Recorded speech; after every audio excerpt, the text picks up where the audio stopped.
Assalamualaikum warahmatullahi wabarakatuh. Perkenalkan, nama saya Mega Yulustari dari kelas 12 IPS 1 SMAN 2 Cibinong. Nah, kali ini saya akan membahas materi pertama di kelas 12, yaitu mengenai akuntansi sebagai sistem informasi dan persamaan dasar akuntansi. Langsung saja, yang pertama di sini saya akan membahas mengenai apa sih itu akuntansi. Akuntansi adalah proses mengidentifikasi, mengukur, dan melaporkan informasi ekonomi untuk memungkinkan adanya penilaian dan pengambilan keputusan yang jelas bagi mereka yang menggunakan informasi tersebut. Selanjutnya, di dalam akuntansi itu sendiri ada siklusnya nih. Untuk siklusnya dimulai dari adanya transaksi-transaksi yang ada di dalam suatu perusahaan. Nah, transaksi-transaksi tersebut kemudian masuk untuk diproses ke dalam proses akuntansi. Nah, di dalam proses akuntansi ini akan dilakukan penjurnalan sampai dengan pelaporan atau nanti hasilnya adalah laporan keuangan. Laporan keuangan itu kemudian akan menghasilkan suatu informasi akuntansi. Menghasilkan suatu informasi akuntansi yang nantinya akan digunakan untuk pengambilan keputusan oleh perusahaan tersebut. Nah, kemudian apa sih manfaat dari akuntansi tersebut? Nah, akuntansi tersebut itu memberikan beberapa manfaat bagi perusahaan, di antaranya yang pertama ada memberikan informasi keuangan. Yang kedua ada menjadi bahan pengambilan keputusan. Yang ketiga ada menjadi bahan evaluasi perusahaan. Dengan mengetahui informasi keuangan membantu perusahaan untuk melakukan evaluasi terhadap kinerja sebelumnya dan juga untuk mengetahui nih apa yang terjadi di periode sebelumnya dan apa yang bisa ditingkatkan di masa yang akan datang. Nah, tadi kan saya sudah sampaikan mengenai bahwa informasi akuntansi itu harus memberikan manfaat bagi para penggunanya. Kemudian di sini saya akan jelaskan siapa saja sih pengguna informasi akuntansi. Nah, pengguna informasi akuntansi ini dibedakan menjadi dua nih, yaitu yang pertama ada pengguna internal. Pengguna internal ini yaitu orang-orang yang berasal dari dalam perusahaan itu sendiri, berkaitan langsung dengan perusahaan itu sendiri. Contohnya misalnya pimpinan perusahaan, direktur, manajer, dan kepala bagian. Yang kedua, ada pengguna eksternal nih, yaitu pihak-pihak yang berada di luar perusahaan, pihak yang memiliki kepentingan terhadap perusahaan namun tidak memiliki keterlibatan secara langsung dalam pengambilan keputusan. Nah, ini di sini contohnya ada pemilik modal atau investor. Pemilik modal ini memerlukan informasi akuntansi untuk mengetahui posisi keuangan, melihat investasi, membandingkan jumlah rekening dengan periode sebelumnya, dan prospek perusahaan di masa yang akan datang serta hasil yang dapat dicapai oleh perusahaannya. Terus yang kedua ada di kreditur nih.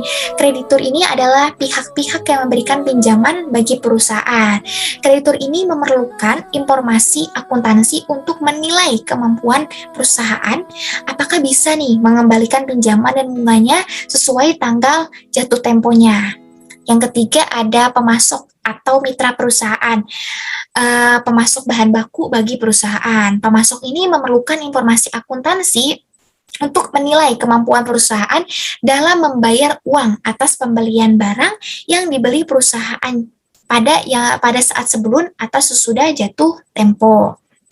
Terus yang keempat ada pemerintah. Pemerintah ini memerlukan informasi akuntansi untuk mengatur aktivitas perusahaan, kebijakan pajak, maupun ketenagakerjaan, dan dasar penyusunan statistik pendapatan nasional. Dan yang terakhir, yang kelima, yaitu ada masyarakat nih. Masyarakat juga banyak yang membutuhkan informasi akuntansi perusahaan untuk misalnya ikut dalam pemberian modal atau menanamkan modal di dalam perusahaan tersebut. Nah, setelah tadi saya membahas mengenai siapa saja pengguna informasi akuntansi, di sini saya akan membahas mengenai Karakteristik informasi akuntansi. Nah, karakteristik informasi akuntansi ini berkaitan dengan kualitas. Jadi, bagaimana informasi akuntansi tersebut memberikan manfaat bagi para penggunanya, sehingga informasi akuntansi tersebut itu harus berkualitas pastinya. Nah, yang pertama di sini yaitu ada pemakai informasi. Pemakai informasi yaitu untuk pengambilan keputusan dalam perusahaan. Yang kedua, syarat umumnya yaitu keseimbangan manfaat dengan biaya. Maksud keseimbangan manfaat dan biaya di sini tuh yaitu biaya sebuah laporan akuntansi ini tidak boleh lebih besar daripada manfaat yang bisa diterima oleh para pemakai informasi akuntansi.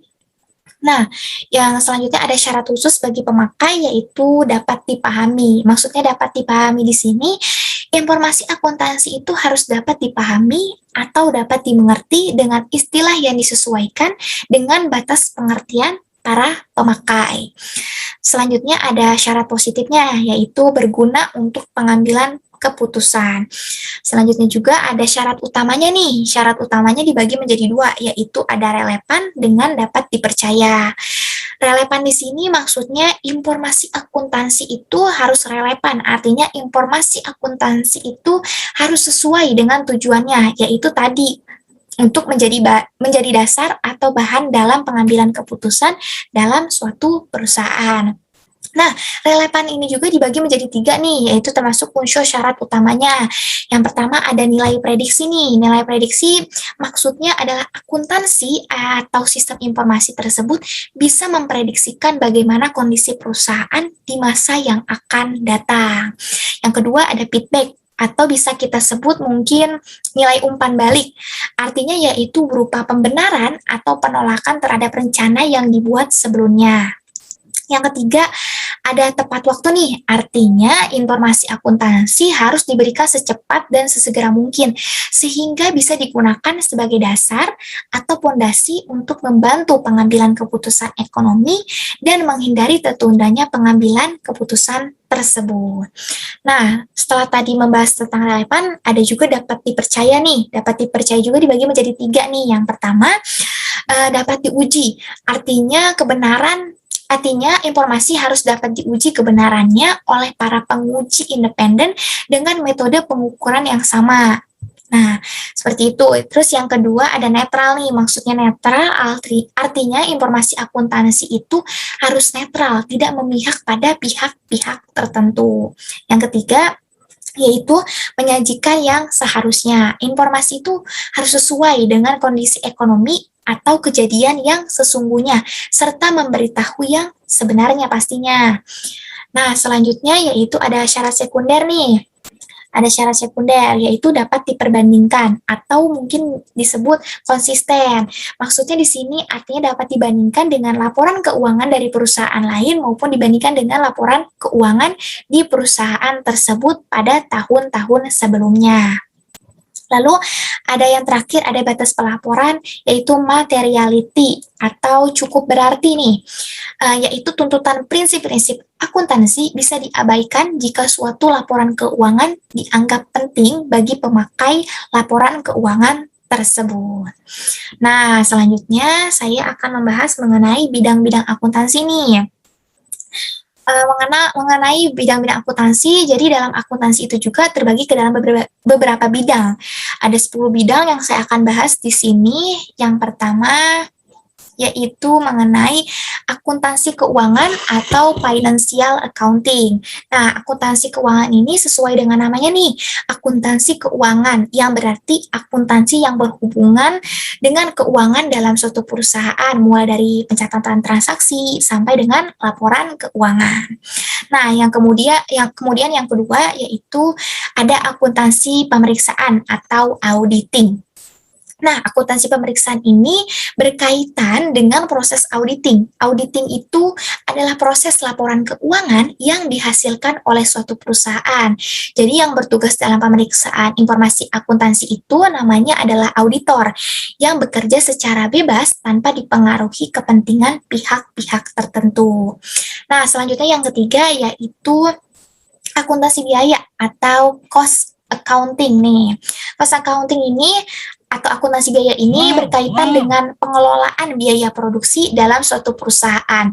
Ini biasanya terjadi dalam perusahaan manufaktur nih, yang dari bahan mentah menjadi barang jadi. Nah, selanjutnya yang keempat yaitu ada akuntansi manajemen atau manajemen accounting nih.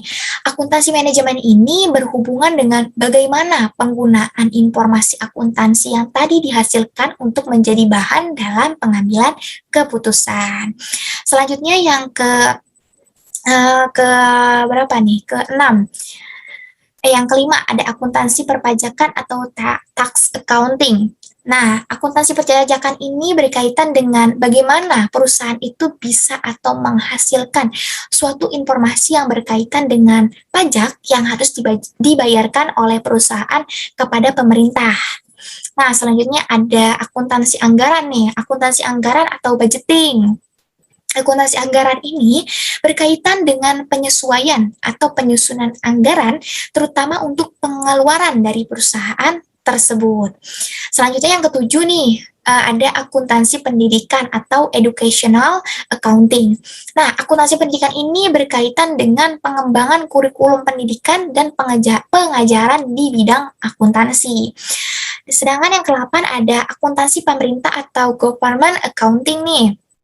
Akuntansi pemerintahan ini berkaitan dengan akuntansi atau sistem informasi akuntansi yang dilakukan oleh lembaga-lembaga pemerintah, yang kemudian selanjutnya ada akuntansi sosial atau social accounting, yaitu bidang ini berhubungan dengan pencatatan dan pelaporan tentang perubahan sosial akibat kemajuan teknologi, ekonomi, dan budaya.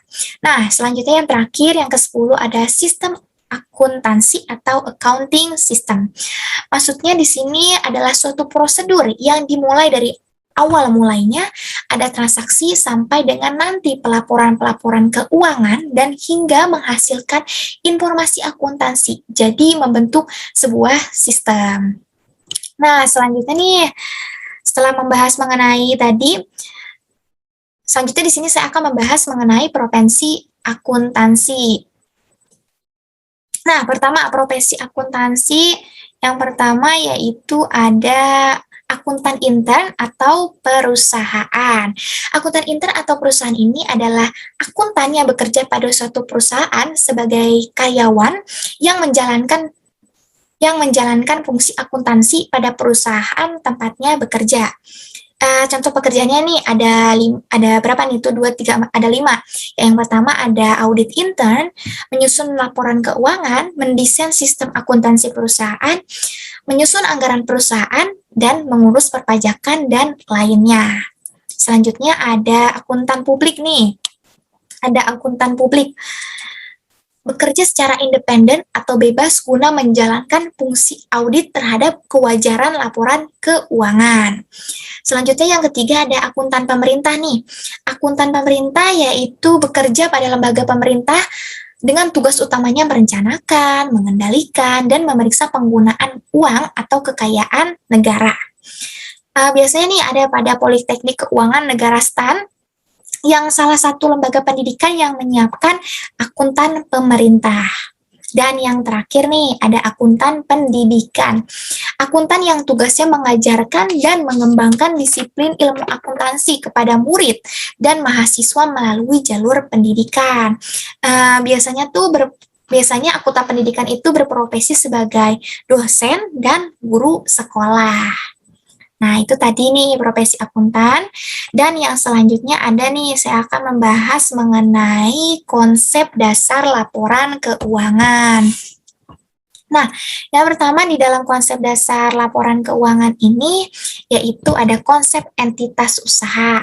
Konsep entitas usaha ini penting karena membatasi data transaksi dalam sistem akuntansi terhadap data yang berhubungan langsung dengan kegiatan usaha.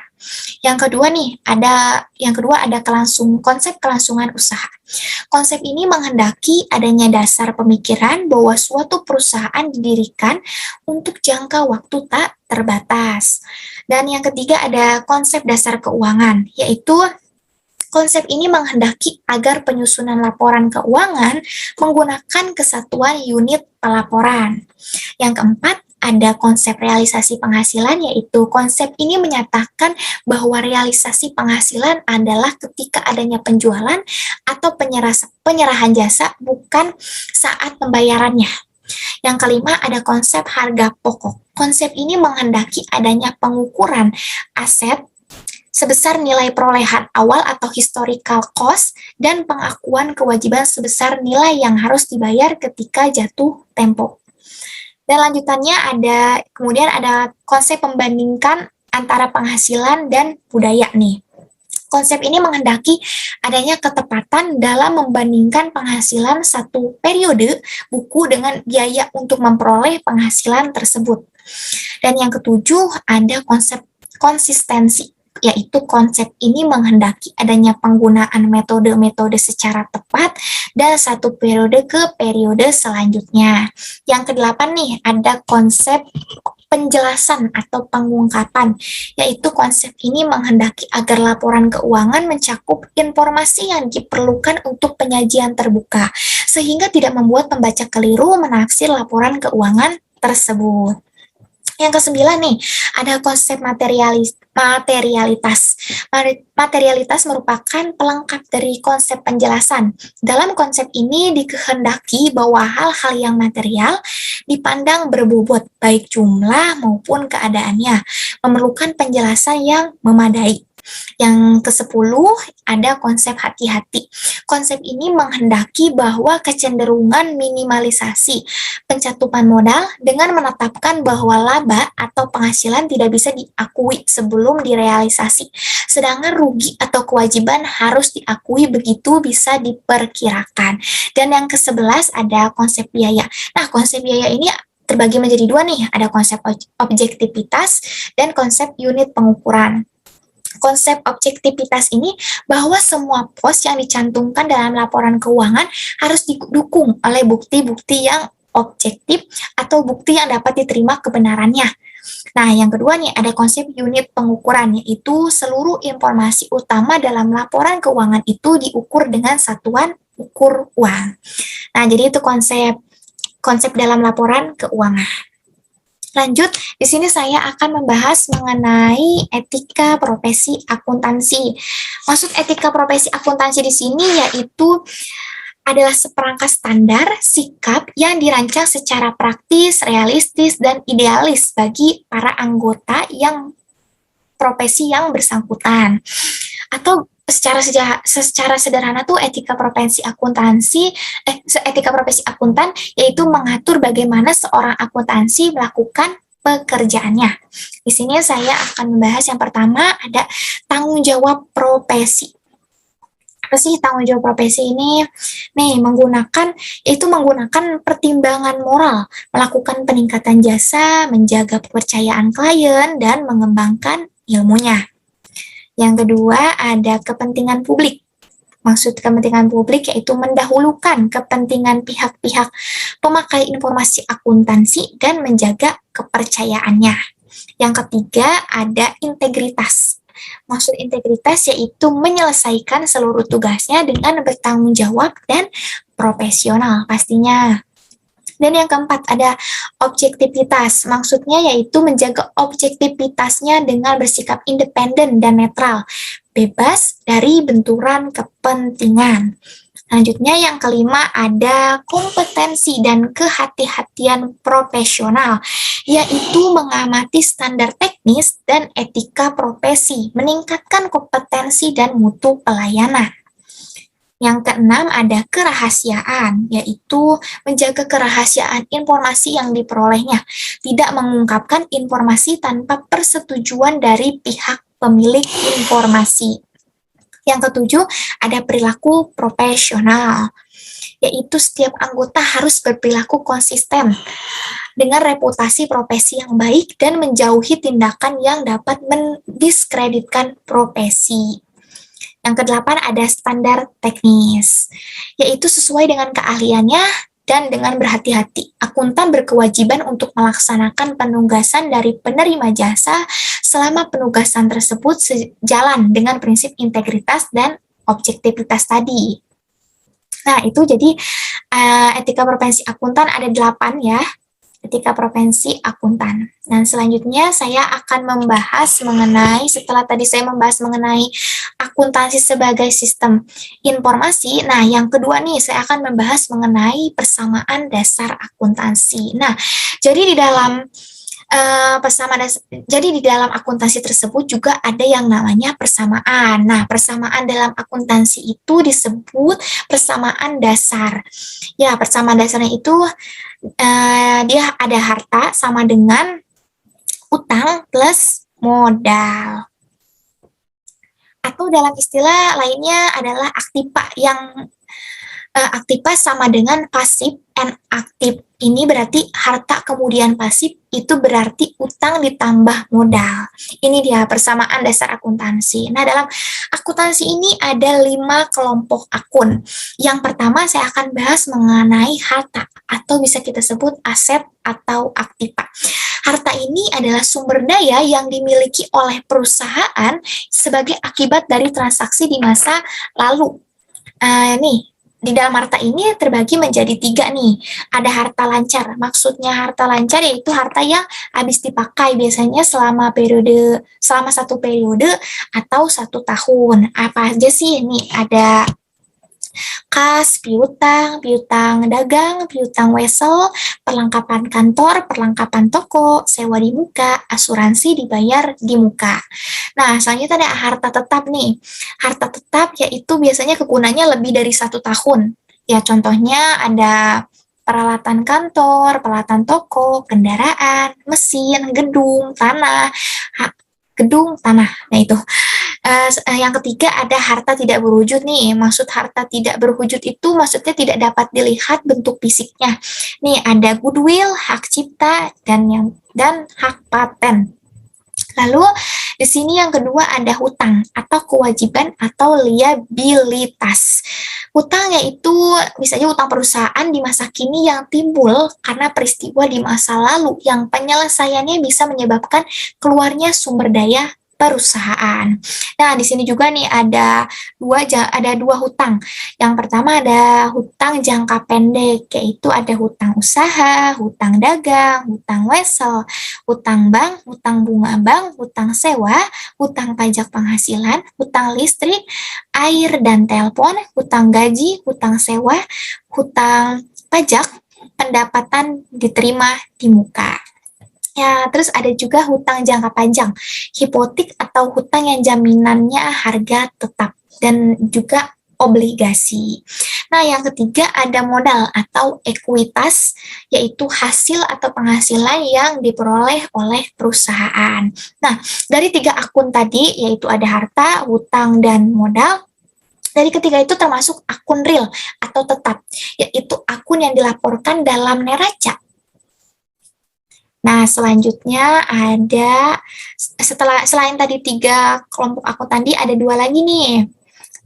Ada yang keempat ada pendapatan. Pendapatan yaitu ada perusahaan jasa mendapatkan pendapatan jasa, perusahaan dagang mendapat penjualan. Nah, yang kelima ada beban. Beban di sini ada beban perlengkapan toko, beban perlengkapan kantor, beban asuransi, beban sewa, beban gaji, beban bunga bank, beban pajak penghasilan, beban penyusutan peralatan toko, beban penyusutan peralatan kantor, beban penyusutan kendaraan, beban penyusutan gedung. Nah, kalau tadi yang ketiga antara harta, kewajiban, dan modal itu termasuk akun real atau tetap, sedangkan yang kedua ini yaitu pendapatan dan beban. Pendapatan beban ini termasuk ke akun nominal atau sementara, yaitu akun yang disajikan dalam laporan laba rugi. Nah, selanjutnya setelah mengetahui persamaan dasar akuntansi, berikutnya ada pengaruh-pengaruh nih yang dihasilkan oleh ketiga akun-akun dalam persamaan dasar akuntansi. Ada harta, hutang, dan modal. Saya membahas harta dulu nih di sini nih. Harta itu bisa bertambah ataupun berkurang. Nah, harta suatu perusahaan itu maksudnya bertambah yaitu apabila ada pembelian atau penerimaan atas pendapatan. Misalnya nih, perusahaan itu kemudian membeli peralatan seperti berarti peralatan yang dimiliki oleh perusahaan itu bertambah atau dari penerimaan pendapatan. Misalnya nih, contoh ada laundry itu menerima orderan dari pelanggan, kemudian dibayar oleh pelanggan. Berarti kan hartanya berupa kasnya itu bertambah, ya pendapatannya juga bertambah. Kemudian di sini tertulis harta bisa berkurang. Maksudnya harta bisa berkurang apabila ada penjualan, kemudian ada pemakaian atau penyusutan aktiva tetap atau harta tetap, atau juga ada saat pembayaran beban. Misalnya saat perusahaan itu mau membayar gaji karyawannya, berarti kan mereka mengeluarkan uang yang untuk menggaji karyawannya. Artinya harta berupa kasnya itu berkurang untuk membayar beban gaji para karyawannya tersebut. Itu tadi pengaruh yang ditimbulkan oleh harta. Nah, yang kedua nih, ada hutang nih, ada hutang. Hutang ini bisa bertambah ataupun berkurang. Hutang perusahaan itu bisa bertambah apabila perusahaan itu melakukan pembelian secara kredit. Nah, kredit kan berarti utang yang ada, utang di situ kemudian atau ketika perusahaan itu menunda melakukan pembayaran, misalnya melakukan pembelian tapi tidak langsung dibayar lunas, berarti ada kredit di situ. Artinya utang itu bertambah. Sedangkan hutang perusahaan itu bisa berkurang apabila ada pembayaran atau angsuran. Nah, perusahaan itu mengangsur atau menyicil lah gitu dengan cara mengangsur pembayarannya atau melakukan pelunasan. Bisa saja nih melakukan pelunasan terhadap utang-utang yang sebelumnya dimiliki oleh perusahaan. Gitu. Jadi selanjutnya yang ketiga nih ada modal. Modal juga bisa bertambah dan berkurang.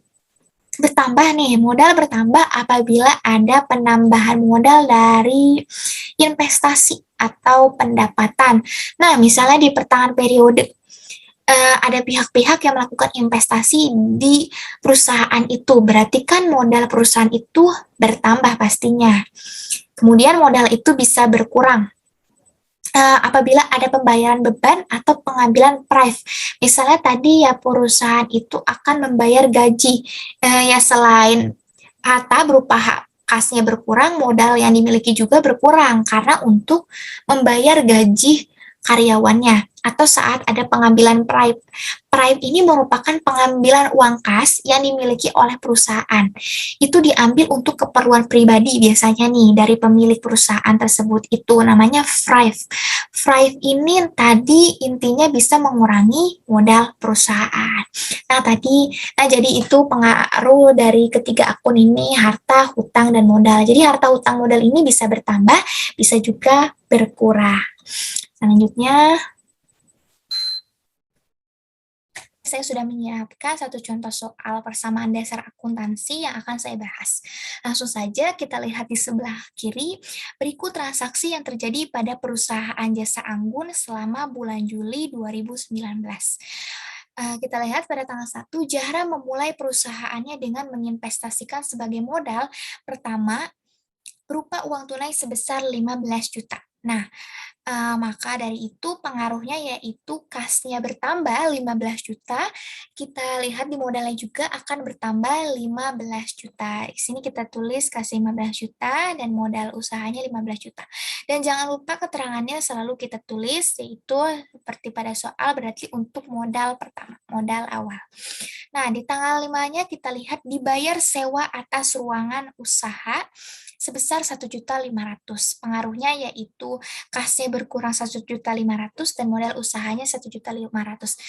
Dibayar sewa atas ruangan itu kayak seperti kita, karena kan kita sudah membayar sewa atas ruangan, maka kita mengeluarkan uang untuk sewa ruangan, yang artinya kasnya pastinya berkurang, modal usahanya juga berkurang. Di sini kita jumlahkan kasnya menjadi 13.500.000, modal usahanya juga menjadi 13.500.000.